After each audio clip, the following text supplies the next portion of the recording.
RSS chief Mohan Bhagwat ने देश में एकता और अनुशासन बनाए रखने की अपील की है। नागपुर में मोहन भागवत ने कहा कि सीमाओं पर बुरी नजर दिखाने वाले दुश्मनों को ताकत दिखाने के बजाय हम आपस में ही लड़ रहे हैं। भागवत ने कहा कि भारत की एकता और अखंडता के लिए हर किसी को प्रयास करना चाहिए। मुसलमानों से अपील करते हुए भागवत ने कहा कि दुनिया में जब इस्लाम का आक्रमण हुआ तो वो स्पेन से मंगोलिया तक छा गया, लेकिन जब वक्त बीता तो वो सिकुड़ता चला गया। आज भारत ही वो जगह है जहां पर इस्लाम की पूजा सबसे सुरक्षित तरीके से होती है। भागवत ने जहां नए संसद भवन की तारीफ की, वहीं विदेशों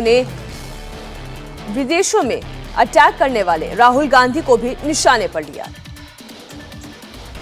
मौका नागपुर में संघ के प्रशिक्षण वर्ग के समापन का था, लेकिन भागवत ने देश के हर मुद्दे को छुआ।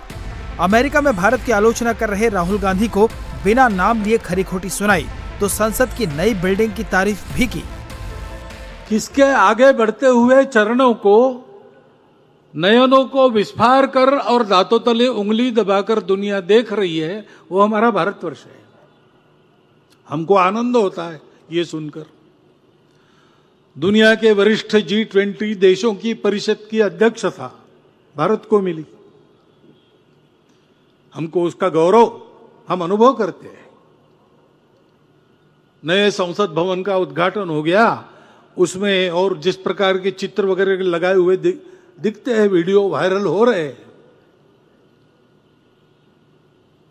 तो हम देख रहे हैं कि हमारे देश को वास्तव में जिस जागृति की आवश्यकता थी, उस जागृति को लाने का प्रयास हो रहा है।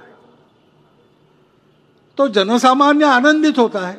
स्वामी जी ने जैसे कहा, जिसको जो देखना है वो वही देखता है, लेकिन हमारा सामान्य जन क्या देखता है?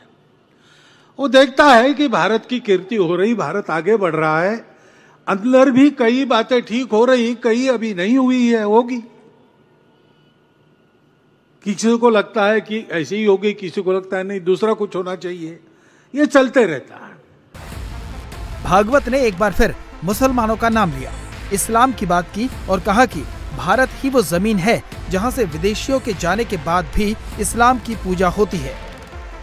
पूरा भारत ये मेरी मातृभूमि है। उस मातृभूमि के भक्ति में हम समरस हो गए तो मेरी अलग पहचान चली जाएगी। किसको चाहिए अलग पहचान? है नहीं हमारी अलग पहचान। भारतवर्ष में ही हम सबकी विशिष्ट पहचानें सुरक्षित है। भारत के बाहर वहां की मूल पहचान से आप अगर अलग है तो आपका वहां सुख से रह पाना मुश्किल है। यह अनुभव है, वर्तमान भी है। पूरे दुनिया में इस्लाम का आक्रमण हुआ, स्पेन से मंगोलिया तक छा गया। धीरे धीरे कालक्रम में वहां के लोग जागे, उन्होंने आक्रमणकारियों को परास्त किया, तो अपने कार्यक्षेत्र में इस्लाम सिकुड़ गया। सब ने सब बदल दिया। अब विदेशी तो यहां से चले गए, लेकिन इस्लाम की पूजा कहां सुरक्षित चलती? यहीं सुरक्षित चलती है। कितने दिन हुए? कितने शतक हुए? ये चल रहा है सहजीवन। इसको न पहचानते हुए और आपस के भेदों को ही बरकरार रखने वाली नीति चलाना, ऐसा करेंगे तो कैसा होगा? नागपुर में अपने संबोधन के दौरान भागवत ने राहुल गांधी पर भी निशाना साधा। राहुल गांधी ने देश की संसद और संवैधानिक संस्थाओं पर सवाल खड़े किए तो भागवत ने उन्हें तीखी नसीहत दी। अपने देश की सीमाओं पर हमारी स्वतंत्रता पर बुरी नजर रखने वाले शत्रु बैठे हैं, उनको हम हमारा बल नहीं दिखा रहे, हम आपस में ही लड़ रहे हैं। और हमें भूल रहे हैं कि हम एक देश है, हम एक जन है। यह भी दिखाई देता है। अच्छा, केवल यही होता तो जा जाके प्रबोधन करके इसको ठीक करते, लेकिन इसको हवा देने वाले भी लोग हैं।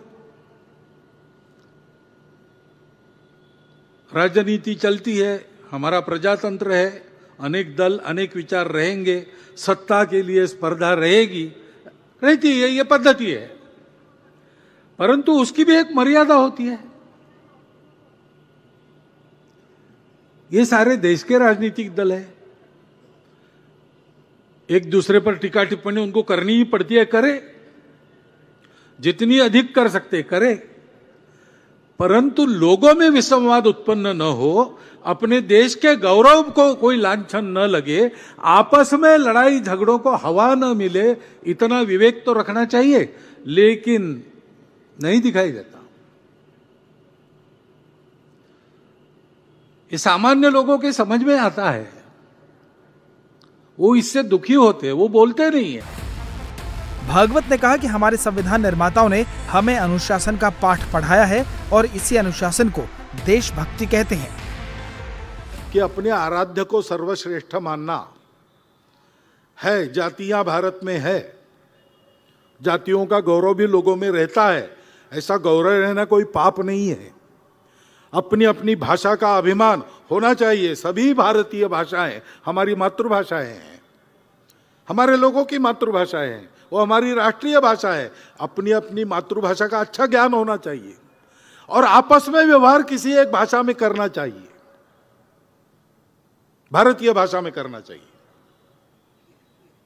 अनेक प्रांत है, लेकिन ये सारे प्रांत भारत के प्रांत है, भारत के प्रांत है। वो संघर्ष समाप्त हुए। हमारे नए संविधान ने हमको आर्थिक राजनीतिक समता दी, सामाजिक समता लानी चाहिए, ये कर्तव्य भी दिया है। परंतु सामाजिक समता बोलने से नहीं आती, उसके लिए सद्भावना होनी पड़ती है। यह सद्भावना का व्यवहार करना, सबको अपनेपन से देखना और अपनी सद्भावना से दूसरों के हृदय में सद्भावना का दीप जलाना, ये कर्तव्य, इसकी आदत हम स्वयंसेवकों को लगाते, लेकिन ये सारे समाज का कर्तव्य है ना। और फिर इस देश ने हमको दिया है, इस समाज ने हमको दिया है। सारे विश्व में हमारी प्रतिष्ठा इसलिए है कि हम भारत के हैं। नागरिक अनुशासन का पालन ही देशभक्ति का नित्य प्रकटीकरण है। डॉक्टर बाबा साहब आंबेडकर साहब ने संविधान प्रदान करते समय जो 2 भाषण किए, उसमें यह कहा है कि अब हम स्वतंत्र हो गए। ब्रिटिशों को यहाँ से खदेड़ने के लिए आंदोलन करते समय हमने जो तरीके अपनाए वो अब नहीं चलेंगे। ये अब अपना देश है, अपना राज्य है, ये समझ के हमको चलना पड़ेगा। उन्होंने कहा, मैं तो सत्याग्रह को भी ठीक नहीं मानता हूं। तो हमारा एक संविधान है, उसकी मर्यादाएं हैं, उसके तहत कुछ कानून बने हैं। कुछ गड़बड़ गलत है तो बदलने की सुविधा भी उसी ने दी है।